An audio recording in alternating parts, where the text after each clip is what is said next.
यारे ईशारत एम तो गोदास इस यह नादुकरकोरे वह कोई हादसा नहीं था, वह एक चेतावनी थी। और जिसने उस चेतावनी को नजरअंदाज किया उसकी कीमत एक बाप ने चुकाई। इस एपिसोड में असली सच सिर्फ सुंदरी के सामने आया और टकराव सिर्फ एक था, गरीबी और सिस्टम। डॉक्टर ने साफ साफ कहा था हाई ब्लड प्रेशर, दिल को खतरा, जान जोखिम में है। लेकिन सुंदरी ने जो देखा वह डॉक्टर नहीं था, उसे शहरी लूट नजर आई। उसकी सोच गरीब थी मगर उसका डर बिल्कुल असली था। और यहीं से कहानी पलट गई। सुंदरी ने दवा वहीं छोड़ दी, रिपोर्ट को झूठ समझ लिया और अपने बाप को घर ले आई। इसलिए नहीं कि वह लापरवाह थी, बल्कि इसलिए कि उसे सिस्टम पर भरोसा नहीं था।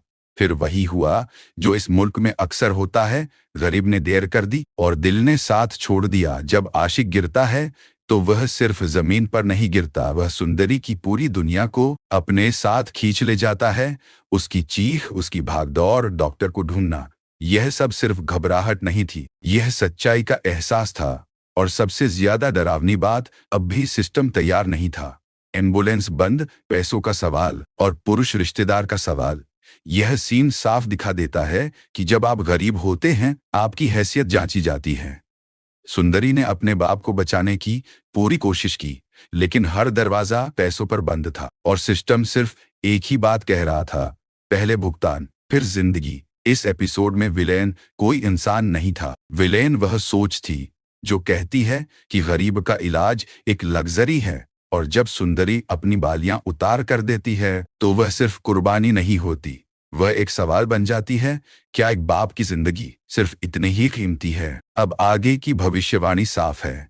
अगले एपिसोड में आशिक की हालत सिर्फ मेडिकल नहीं रहेगी, वह सुंदरी को मजबूर करेगी कि वह पहली बार सिस्टम के सामने झुकने के बजाय किसी ताकतवर हाथ को थामे।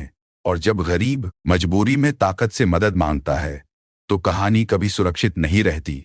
सवाल सिर्फ इतना है, क्या सुंदरी का यह फैसला उसके बाप को बचा पाएगा या उसे एक और कीमत चुकानी पड़ेगी?